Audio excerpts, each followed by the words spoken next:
Joining us here on the show is analyst for the NFL on CBS, one of the studio hosts that you watch each and every week. Also, you see him Monday through Friday on Good Morning Football on the NFL Network, our friend Nate Burleson. Nate, good morning. Good morning. How you guys doing? As always, man, doing great, and great to have you here on the show. And let's start with Atlanta and Philadelphia. It's bizarre to have the 1 seed as the underdog in their first game. It's never happened until now. Do you think it's deserved, or are we not giving Nick Foles enough credit? We're not giving Nick Foles enough credit as much as I respect Atlanta. And as inconsistent you think that Nick Foles has been, I believe Atlanta has been just as inconsistent.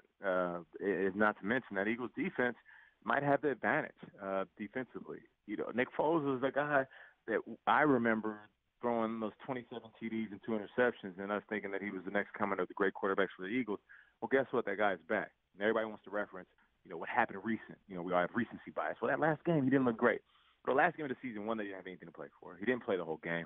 And the game plan was probably as vanilla as the desserts you get at a kid's dinner. So why would we assume that they're going to go into this postseason game with the same type of game plan, same type of mindset?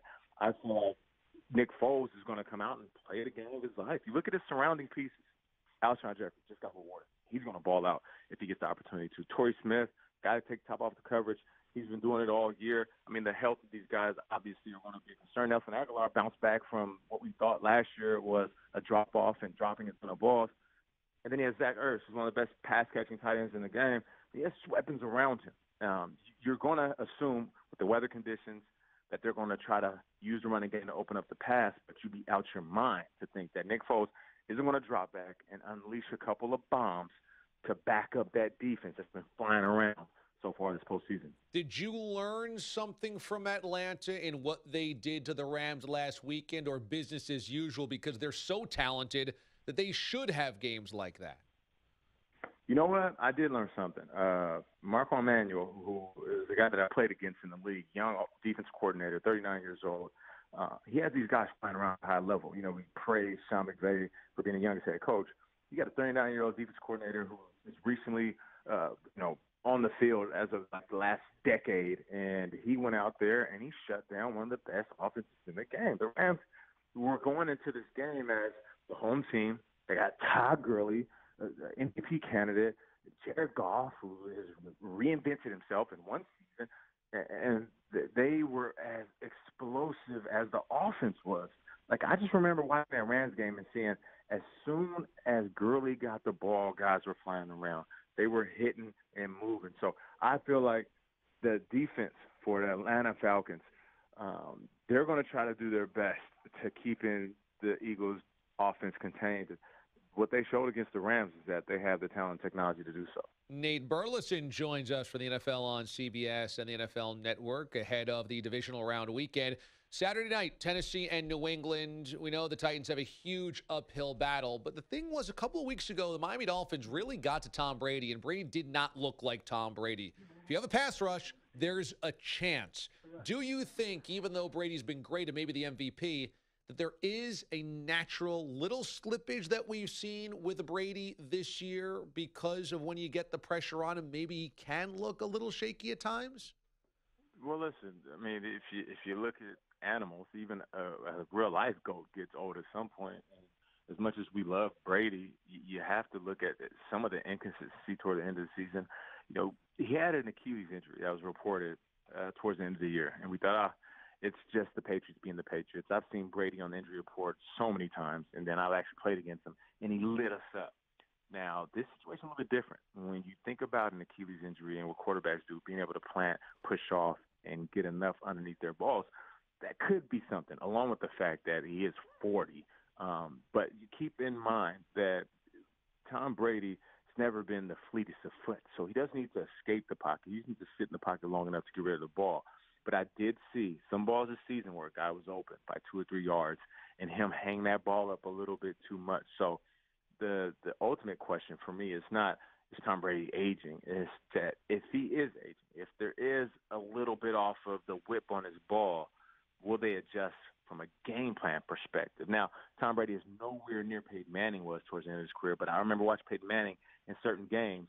he didn't throw anything past 25 yards, but that was done purposely. So going into this game, will they have the same type of mindset, Josh Daniels or Belichick, being able to understand just how long they let that leash go when it comes to Tom Brady and his arm strength?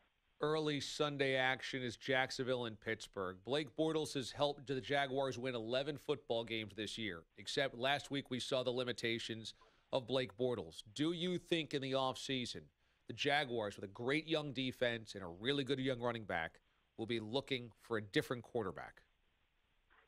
It depends on this game. Blake Bortles' future in Jacksonville depends on this game. He goes out there, he plays the game of his life, they'll keep him. And they'll figure out a way to find more consistency in their quarterback. If he goes out there and he lays an egg and he looks like a second-tier, third-tier quarterback, yeah, of course they'll look elsewhere. Why wouldn't they? Especially with the price tag hanging over his head. But that's the beauty of the sport. That's the beauty of this game. They beat up on a team in the regular season, and all of a sudden we're talking about the Jaguars like they got whooped on. Blake Bortles is hearing everybody in the world talking about how trash he is. He came out and said people have called LeBron trash. So he understands what's at stake. And it's the postseason, right? We hear all these legends, right, on the NFL Network, on CBS, talking about the playoffs and what it means. And it's time for guys to get better and reinvent themselves. Blake Bortles knows that. So if he does that this game, if he can go out up against the Steelers, who seem like the Goliath, then he can put himself in a position to walk into Jacksonville and say, do you want me or nah? And if they say nah, he can go elsewhere and get paid. That's the beauty of the postseason. He can play a game so good, we'll forget about how, quote-unquote, trash he's been. Nate Burleson joins us here on the show. And then the final game is Saints and Vikings. And then their image of that. Do you think if Case Keenum goes out and has a bad game and the Vikings lose at home to the Saints, that all the goodwill goes out the window and that the Vikings are back to square one trying to figure out who their franchise quarterback is? I don't think all the goodwill is out the window. I just feel like Case Keenum put himself in a position where he's competing for the spot that he earned a year ago. And it's really awkward because he'll go into 2018 season and all of a sudden there's a conversation of, you might not be our guy. So we brought in another guy to see if he's our guy. But he plays a great game. Case Keenum just played himself into a contract, into a stable position as a starting quarterback for the organization that he played well for. But I do feel like Case rose to the occasion all season. So, we've been making the case for Case on the show every single week. Now it's time for Case to make the case for himself. Nate Burleson joining us from Good Morning Football on the NFL Network and the NFL on CBS. I got to say, you wore the Don King wig really, really well. I mean, I don't know how you could possibly look natural in that, but you could play Don King. That could also be your entry point into maybe Trolls 2, the movie. Really a lot of good things working with that.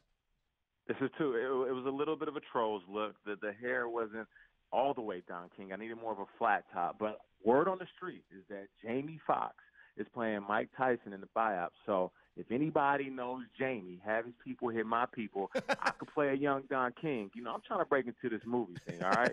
I've seen Strahan try to do it. I'm not going Magic Mike 2. I'm going straight to the blockbusters. You know what I'm saying? So you have your people, holler at my people. All right.